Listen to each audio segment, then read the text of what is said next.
اور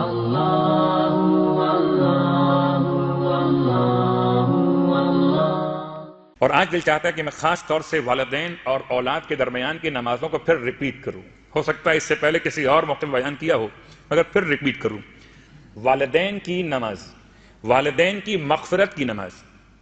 پہلی بات تو یاد دلا دوں کہ خالی نماز کافی نہیں ہے. والدین کی مغفرت کی صرف نماز کافی نہیں ہے. والدین کی خدمت زندگی میں اور انداز سے ہے، مرنے کے بعد اور انداز سے ہے. تو زندگی میں بھی ذمہ داری ہے کہ انسان خدمت والدین کرے. البتہ رکے رہیے، ایک سوال اور ابھی تک موقع نہیں مل سکا کہ میں اس کا جواب یہاں سے آپ کو دیتا. سوال یہ تھا کہ ایک بیٹی جو اپنے والدین کے گھر سے رخصت ہو کر اپنے شوہر کے گھر میں آ جائے اور اب اس کی ذمہ داری والدین کی خدمت کے عنوان سے کیسے ادا ہوگی؟ وہ تو اپنے شوہر کے گھر میں آ گئی.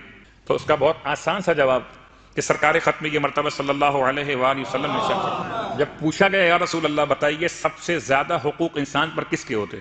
فرمایا اگر مرد ہے تو اس پر سب سے زیادہ حق اس کی ماں کا ہے، اگر مرد ہے. اور اگر عورت ہے تو سب سے زیادہ حق اس پر اس کے شوہر کا ہے. اسی اعتبار سے کہ ایک خاتون کی ذمہ داری نکاح کے بعد اپنے والدین کے گھر سے شوہر کے گھر میں آنے کے بعد اب والدین کی حد تک اتنا رہ جاتی ہے کہ جو دعا کر سکتی ہو، جو شوہر کی اجازت کے ساتھ والدین کی خدمت کر سکتی ہو تو خدمت کو انجام دے، اور اگر شوہر اجازت نہ دے تو گھر میں رہتے ہوئے اطاعت شوہر کرے. خدا اس اطاعت کی برکت سے اس کے والدین کو بھی بخش دے گا. لیکن اپنے شوہر کی معصیت کرتے ہوئے اسے والدین کی خدمت کی اجازت نہیں دی گئی. ایسا نہیں ہو سکتا کہ اپنے شوہر کے حق کو پامال کرتے ہوئے خاتون اپنے والدین کی خدمت کے لیے چلی جائے. اس لیے ذمہ داری ماں باپ کی خدمت کی ہمارے اور آپ کے اوپر ہے جو بیٹھے ہیں مومنین میرے سامنے. اور کیا چاہیے کہ آپ کی اطاعت کے لیے، آپ کی شریک حیات آپ کی خدمت کے لیے اور آپ اپنے والدین کی خدمت کے لیے. تو خدا نے تو بڑا انصاف تو کر دیا ہے، آپ کی خدمت بھی ہو رہی ہے اور آپ اپنے والدین کی خدمت بھی کر رہے. تو والدین کی خدمت زندگی میں رہتے ہوئے اور انتقال کے بعد والدین کے ساتھ ایصال ثواب کے طریقے آپ کے علم میں، ان میں سے ایک ان کے واجبات کو ادا کرنا، ان کے قرضوں کو یا تو معاف کرانا یا ادا کر دینا، ان کے حق میں مغفرت کی دعا مانگنا. پھر ایک نماز بیان کی اللہ کے رسول نے، اور اس نماز کے طریقے مختلف ہیں. نماز مغفرت والدین. پھر بات یاد دلا دوں، کیا زندہ والدین کے لیے نماز پڑھی جا سکتی ہے؟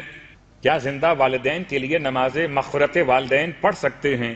تو میں نے اپنی حیثیت میں ابھی تک تو کسی روایت میں جملہ نہیں ملا مجھے کہ معصوم کی بارگاہ سے پوچھا گیا ہو کہ کیا نماز مغفرت والدین زندہ والدین کے لیے پڑھ سکتے ہیں تو امام نے کیا جواب دیا ہو، یہ مجھے اب تک نہیں ملا. لیکن ایک اصول جو فقہی اعتبار سے ہم جیسے طالب علم سمجھ سکتے ہیں وہ کیا ہے؟ وہ یہ ہے کہ جیسے مرحومین کے لیے مغفرت کی دعا مانگی جاتی ہے ایسے زندوں کے لیے بھی مغفرت کی دعا مانگی جا سکتی ہے. جیسے آپ کہتے ہیں نماز جنازہ کی ایک ایسی دعا جو تکبیر کے بعد پڑھی جاتی ہے، اللہم اغفر للمؤمنین والمؤمنات والمسلمین والمسلمات، آگے کیا ہے؟ الاحیاء الاحیاء، آگے الاحیاء منہم، پروردگار جو زندہ ہیں ان کو بھی بخش دے. تو اگر میں زندہ مومنین و مومنات و مسلمین و مسلمات کے حق میں دعا مانگ سکتا ہوں تو کیا میرے والدین اس کے حقدار نہیں ہیں؟ کیا کوئی بیٹا اپنے والدین کی حیات کے دوران اپنی نماز واجب میں قنوت میں یہ دعا نہیں پڑھ سکتا ربنا اغفر لی ولوالدی؟ اس کو روک دیجئے، روکیے اس کو کہ آپ کے والدین زندہ ہیں ابھی، آپ کیوں پڑھ رہے ہیں ربنا اغفر لی ولوالدی؟ اس کا مطلب اصول یہ بتاتا ہے کہ مغفرت کی دعا مانگنے میں کوئی مذائقہ نہیں ہے، والدین حیات ہوں یا والدین ممات ہوں. البتہ یہ الگ بات ہے کہ انسان اپنی حیثیت میں سوچتا ہے کہ میری زبان سے کیسے ادا ہوگا. نماز مغفرت والدین تو مرحوم والدین کے لیے پڑھی جاتی ہے. لیکن بہرحال ایک سوال تو واضح ہو گیا کہ اگر دو میں سے ایک زندہ ہیں اور ایک کا انتقال ہو چکا ہے تو اب اس نماز میں کوئی تقسیم نہیں ہو سکتا کہ آپ کہیں کہ میں زندہ کچھ سے نکال دوں اور مرحوم یا مرحومہ کے لیے پڑھ دوں. آپ کو دونوں کو ملا کے پڑھنا ہوگا. نماز مغفرت والدین خلاصہ یہ بنا کہ زندہ والدین کے لیے بھی پڑھ سکتے ہیں جب تک کوئی روایت یا کوئی فتویٰ ایسا علم میں نہ آ جائے جو آپ کو روک دے، تب تک آپ رجاءً پڑھ سکتے ہیں. امید قبولیت کی بنیاد پہ یہ دعا کر سکتے ہیں. اگر والدین میں سے ایک زندہ اور ایک انتقال کر جائے تب بھی یہ نماز آپ پڑھ سکتے ہیں، نماز مغفرت والدین. البتہ طریقے مختلف ہیں. 3 طریقے بیان ہوئے، 3 سے زیادہ بھی بیان ہوئے مگر صرف 3 بیان کر رہا ہوں. ایک تو وہ جو مشہور ہے، رکعت اول میں الحمد کے بعد 10 مرتبہ ایک خاص آیت کی تلاوت، سورہ مبارکہ ابراہیم کی آیت نمبر 41. آسان یاد رہے گا مسئلہ، 14:41 ابراہیم نمبر 14 ہے اور آیت نمبر 41 ہے، تو 14 کو پلٹ دیجئے ہو جائے گا 41. صلوات پڑھے محمد والے محمد. تو بہت مشہور آیت ہے ربنا اغفر لی ولوالدی وللمؤمنین یوم یقوم الحساب. للمؤمنین سارے زندوں کے لیے یا مردوں کے لیے؟ کس کے لیے؟ سب کے لیے. میں اس لیے آپ کو شامل کر رہا ہوں تاکہ آپ کی تصدیق جو ہے میری بات کو مزید مضبوط کر دے کہ جب مغفرت کی دعا مانگی جائے تو اس میں زندہ مردہ کی بات. پھر نماز شب کی ایک رکعت نماز، نماز وتر کے قنوت میں 40 کے نام لے کے دعا مانگنا، اس میں کیا مرنا شرط ہے کہ مرا ہوا ہو تو نام لیجیے گا، زندہ ہو تو نام لینا حرام ہو گیا؟ نہیں، ایسا نہیں.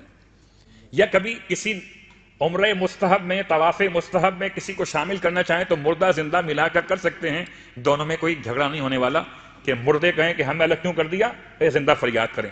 یہ چھوڑ دیجئے، آپ شامل کر سکتے ہیں ربنا اغفر لی ولوالدی وللمؤمنین، اور سب کو چھوڑیے. میں خود اپنے لیے کہہ رہا تھا ربنا اغفر لی، تو کیا میں زندہ ہوں کہ مر گیا ہوں؟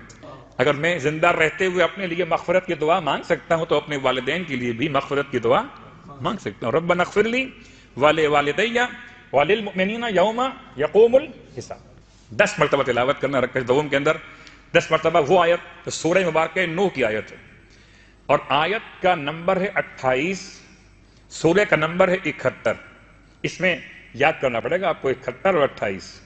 یا یوں سمجھیے سورہ نوح کی آخری آیت ہے رب اغفر لی ولوالدی ولمن دخل بیتی مؤمنا وللمؤمنین والمؤمنات. اب ایک مشہور طریقہ یہ ہے کہ آپ حالت قنوت میں 10 مرتبہ سورہ مبارکہ بنی اسرائیل کی آیت نمبر 24 کا آخری حصہ پڑھیے. یہ کون سی دعا ہے؟ سرکار ختمیہ مرتبہ صلی اللہ علیہ وآلہ وسلم کی دعا ہے رب ارحمہما کما ربیانی صغیرہ، رب ارحمہما کما ربیانی صغیرہ. 10 مرتبہ. لیکن جو طریقہ لکھا ہے اور کتابوں کے اعتبار سے بھی، اس میں یہ نماز کے سلام کے بعد بھی پڑھا جاتا ہے. قنوت میں پڑھیں، ایک طریقہ یہ ہے. ایک طریقہ یہ ہے کہ آپ اس ذکر کو سلام میں نماز کے بعد پڑھ لیجئے بیٹھ کر 10 مرتبہ. ایک طریقہ معروف ہو گیا. ایک طریقہ نماز مغفرت والدین کا، اور اس میں ہر 2 رکعت میں الحمد کے بعد 20 مرتبہ رب ارحمہما کما ربیانی صغیرہ. ہر رکعت میں الحمد کے بعد 20 مرتبہ رب ارحمہما کما ربیانی صغیرہ. سورہ بنی اسرائیل آیت نمبر 24 کا آخری حصہ. ایک اور طریقہ ہے نماز مغفرت والدین کا. وہ کیا ہے؟ 2 رکعت نماز ہے اور اس نماز کو اللہ کے رسول نے بیان کیا کہ یہ خاص طور سے شب ہفتہ پڑھی جائے. 2 رکعتیں نماز کی اور ہر رکعت میں الحمد کے بعد 3 مرتبہ آیت الکرسی اور 1 مرتبہ سورہ اخلاص.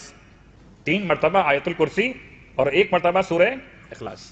اور نماز تمام کرنے کے بعد 3 مرتبہ آیت الکرسی کی تلاوت کر کے اس نماز کا ثواب اپنے مرحوم والدین یا اپنے والدین کو ایصال کر دیا جائے تو خدا اس نماز کی برکت سے ان کے سارے گناہوں کو بخش دے گا. والدین کے سارے گناہوں کو بخش دے گا. میں ایک نماز چھوڑ دیتا ہوں، وہ نماز ذرا مشکل ہے، پھر کبھی موقع ملا تو اس کو بیان کریں گے. اس میں حقوق کا مسئلہ. صلوات پڑھے محمد وعلى محمد. فی الحال تو یہ 3 طریقے، ان تینوں کے نام کیا ہیں؟ نماز مغفرت والدین. اچھا، یہ نماز مغفرت والدین کی یہ کب پڑھی جاتی ہے؟ اس کا وقت کیا ہے؟ عام طور پر میرے اور آپ کے ذہن میں موجود ہے بات، جیسے کہ ایک بہت مشہور جملہ ہمارے پاس محفوظ ہے کہ نماز وحشت قبر نماز مغرب اور عشاء کے درمیان پڑھی جاتی ہے. حالانکہ ایسا نہیں ہے، یہ عشاء کے بعد پڑھی جاتی ہے. اس کا افضل وقت عشاء کے بعد ہے. البتہ درمیان مغربین میں بھی یہ نماز پڑھی جا سکتی ہے. اور آغا سیستانی کے جو فتاوی کے الفاظ ہیں العروۃ الوثقی کے اندر، اس کے اعتبار سے تو یہ نماز مغربین سے پہلے بھی پڑھی جا سکتی ہے. کیا مطلب؟ اگر رات شروع ہو گئی اول دفن کی رات یا موت کے بعد اول شب، اگر میت دفن ہوگی 20 دن کے بعد، میت دفن ہوگی 20 دن کے بعد، تو کیا 20 دن تک انتظار کریں؟ جب دفن ہو اس رات میں نماز پڑھیں؟ تو ایک قول یہ والا، اس کو بھی مراجع اسلام نے قبول کیا ہے کہ نماز کو مؤخر کیا جائے لیلت دفن تک. ایک قول یہ بھی مراجع اسلام کا کہ نہیں، آپ انتظار کیے بغیر جو شب اول ہے موت کے بعد، اس میں یہ نماز آپ پڑھ سکتے ہیں.